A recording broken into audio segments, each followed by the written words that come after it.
Welcome to the Commercial Property Podcast. My name is Suzi Carter. I am a chartered surveyor. I've been involved in commercial property in the UK for 30 years and I've done hundreds of commercial property deals.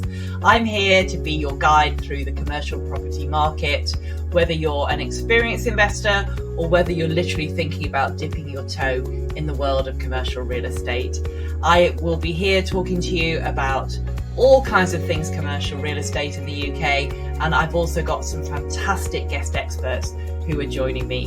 So please do subscribe if you'd like to follow, and if you'd like any more help or information on commercial real estate, please do click www.suzicarter.com, which is my website, and you can find out all the ways I can help you. So stay tuned for this week's episode.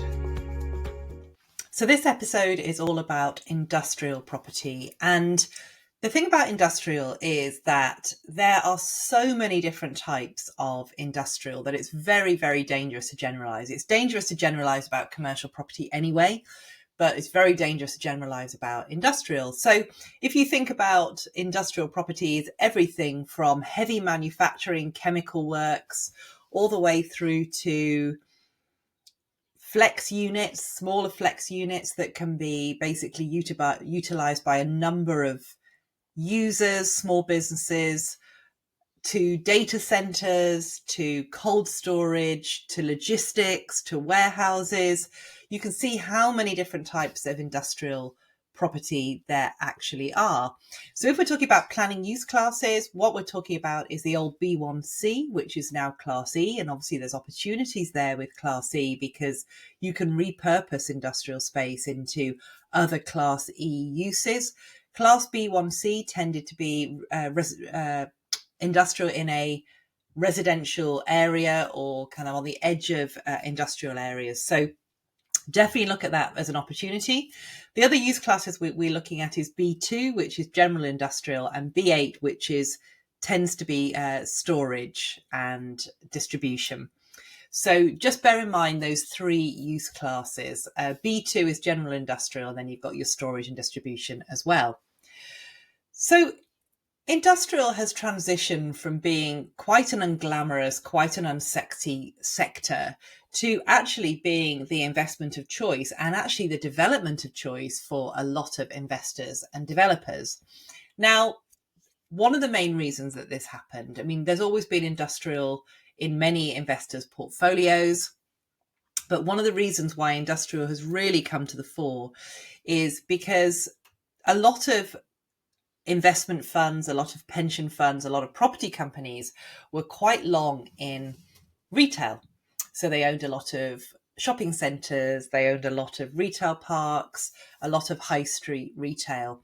Now you have to remember what high net worth and what institutional investors are looking for. They're looking for assets that max out their returns, but balance risk. And they're looking for rental growth, they're looking for capital growth. And shopping centres gave them that before COVID, multiple streams of income, potential for rental growth, potential for capital value. I used to manage a very large portfolio of shopping centres when I was in the corporate world. I also managed a very large portfolio of retail parks. And, retail performed year on year. Great blue chip tenants, relatively long leases. You also had things like restaurants in that sector who would very often take 10, 15-year leases. And so obviously everybody knew that retail was struggling, but it wasn't being realised in rental and capital values, apart from in really kind of secondary and tertiary locations.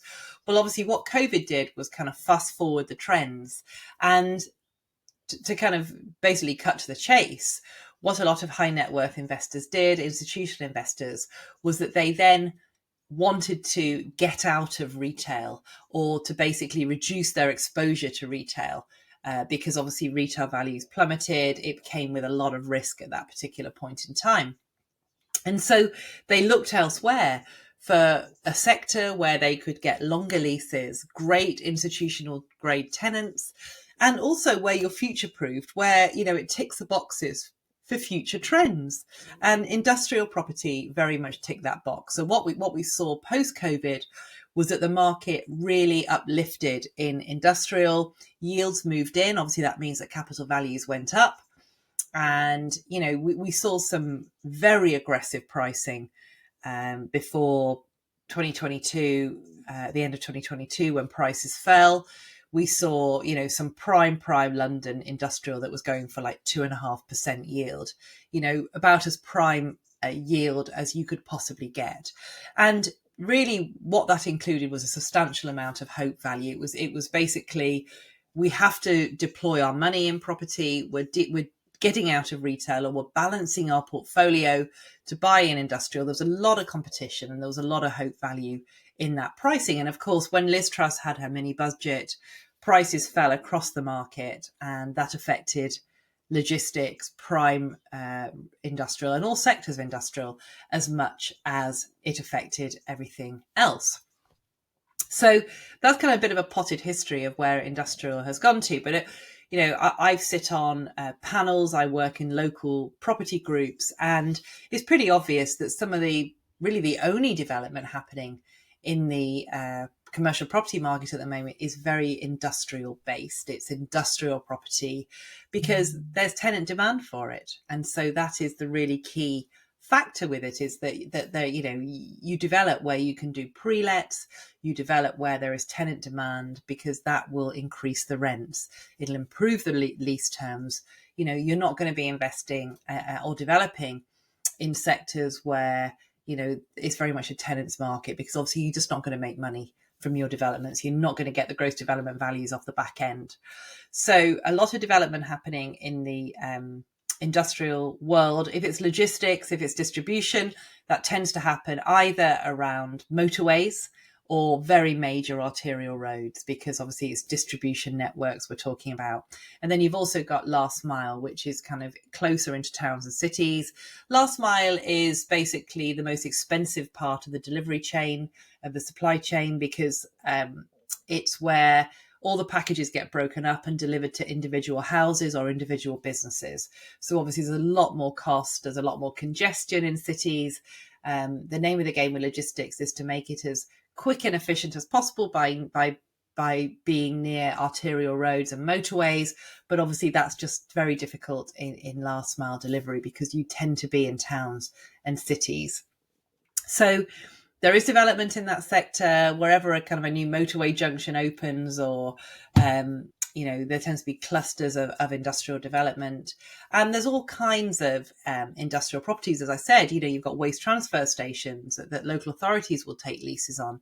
You've got big manufacturers and laboratories, life sciences, all that kind of thing. That all falls under the industrial umbrella. So where are the opportunities in this sector? Well, I think the first thing to say is that during or post-COVID, it's probably the sector that has upheld its values as much as possible. If you think about where retail went and values really fell, post-COVID, offices, secondary offices, we know what's happening in that. If you don't listen to my previous podcast episode, prices are really falling in that. There's a real race to grade A space. But industrial is slightly different, because there's such a range of occupiers that will take it. There's quite a few different asset management plays that you can employ in industrial property. And of course, it ticks those boxes for trends moving forwards as well. So let's talk about those trends, because obviously we are seeing a move towards increasing online shopping. Now, that doesn't mean that town centres are completely dead, but, I think online shopping is now hovering around the 30% of all shopping is done online. Now, that's gone up quite a lot since pre-COVID, but it's still not a great big proportion. But obviously, logistics and distribution need to be set up for that. So, but you've also got all the other trends, life sciences, AI, data centers. They all need to be in industrial property. And of course, some of this stuff is super, super expensive right at the top end. And then you've got smaller flex space. So I'm going to concentrate on the smaller flex space. So what do I mean by that? Well, flex space basically is B1C or Class E, B2 or B8 space. And of course, I'm talking about England here. I'm not talking about Scotland, Ireland or Wales. And it's basically smaller industrial units that can be used for a huge variety of uses. And especially now that Class E is being introduced into the mix, there's a huge range of uses that can be introduced into industrial properties. Now, what you tend to find, and of course, there's always exceptions to every rule, and you need to make sure that these kind of trends are happening in your investing location, is that there tends to be higher demand for smaller flex space units than there are for larger ones. Because if you think about it, there's far fewer occupiers who want, big space. And when I'm talking about big space, I'm probably talking about anything from 7,000 square feet up. And there's far fewer occupiers who want space that size. So what that means is, obviously, because supply and demand really governs the commercial property market, is that you tend to have more demand for smaller units, and therefore that pushes up rents. It improves lease terms. There tend to be lower voids, and you have to give less incentives, less rent free, etc. So you're kind of ticking lots of boxes. Now, obviously, every area is different. This episode is brought to you by Bond Finance Limited, your trusted partner for commercial property mortgage solutions. Are you an experienced residential property investor about to diversify into commercial property, looking for funding options? Bond Finance can help. Whether you're planning to expand, refinance, or make a major property investment, Bond Finance provides expert advice with access to a wide range of lenders, from high street to specialist. Book a free discovery session today to explore how we can tailor commercial funding solutions to your unique investment strategy. Visit www.bondfinanceltd.co.uk and take the next step in your commercial finance journey. So what you tend to find is that there is a lot of demand for smaller units. So therefore, obviously, because that's going to improve and obviously doesn't do it the same in every location, but in a lot of locations, you can actually tailor the units for the market, and you can actually improve the rental terms. And there's plenty of businesses that will take the space. Now, how do you test that? Well, obviously, you can speak to local commercial agents. You can niche in this as a sector in your chosen investing location. So what that means, obviously, is that you get to know the tenants, you get to know the tenant demand, and that's you just kind of get that knowledge. But definitely speak to your local commercial agents first. They can let this kit for you. Ideally, speak to somebody who specialises in industrial or knows the industrial market really, really well. And the other beauty of this, so you can basically take a larger unit, you can then subdivide it into smaller units. And of course, the size of the units that you subdivide into depends on the market demand. So you may want to subdivide into the same size units, or you may want to subdivide into different size units so you meet different levels of market demand. And, quite often there are people literally queuing out the doors for this kind of size of space. Just make sure that you hit the sweet spot. And the cost of subdividing space can be actually really low. And, if you think about doing like a commercial conversion, or you think about development, well, what you're talking about here is putting a breeze block wall up. You're not talking about anything that's too dramatic in terms of size and degree of works. And the other thing you can do is you can make these things look as pretty as you want. You can make these units look as pretty as you want. So, especially on Class E units, you can make them, they can be workspace units even, maybe even have glass frontages, mezzanine floors, which kind of doubles or at least, increases by about 75% of the floor area. And, you can actually cater these units for the demand of the market. I've seen now plenty of Class E industrial units which have, high street shop type units in them. and they've actually been made, very, very small, somewhere between 500 and 1,000 square feet. So you can look at that as a model, or you can look at the model where you actually cater specifically for small SME type trade type businesses, and obviously they probably want a little bit more. Now, the thing with industrial is that what an occupier doesn't want to do is very often, some will, but most often, there's always exceptions to every rule, but most occupiers don't want to have maybe their storage or their trade operation out of an industrial unit and have to rent some offices elsewhere. Ideally, they want to have everything under one roof, and that's where mezzanine floors come in. So mezzanine floors can really add value to your industrial unit because the eaves height of units tends to be much higher than the average. Obviously, a higher eaves height in a more modern unit is much better than a lower eaves height. But plenty of people will take lower eaves height, by the way. But as long as you've got the eaves height for it, you can put a mezzanine floor. And what that basically is steps up to another level of the building. And what a lot of businesses will do is that they will put their office operation there.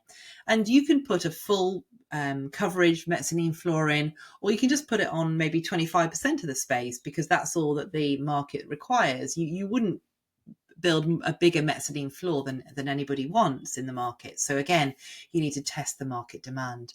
Now, the beauty of mezzanine floors is they're not that expensive. They can be classed as non-structural. And it means that an occupier can occupy the whole unit without having to take another separate office unit. They can bring their office services into the mezzanine floor. Now, very often you will have an industrial operator that wants to occupy an industrial unit, and they will ask for landlord's consent to construct a mezzanine floor because they want to kind of introduce that, maybe lighter type of operation into their unit. Now, be very careful of that, because if a tenant does an improvement under their lease, you can't rentalize it, only if the landlord does the work. So tenants' improvements tend to be excluded from being the floor area and being able to be rentalized. So if a tenant approaches you to do that, then you may well actually want to say that the landlord will do the works and will charge a rent for it. And in an ideal world, you would find out the market before you rent, or you would actually build the mezzanine floor before the tenant goes in. And these things, as I say, can be non-structural as well, so that that they're classed as non-structural alterations very often. So when we're talking about specification on industrial units, obviously specification is super important in all types of commercial. And when I mean specification, what I mean is kind of the eaves height, whether it's got a roller shutter door, whether it's got a mezzanine floor, whether it's got a concrete floor, what the loading is of the floor, because obviously sometimes there's very heavy racking in industrial units. And has it got a yard area? Has it got a turning circle, etc.? What's the access like?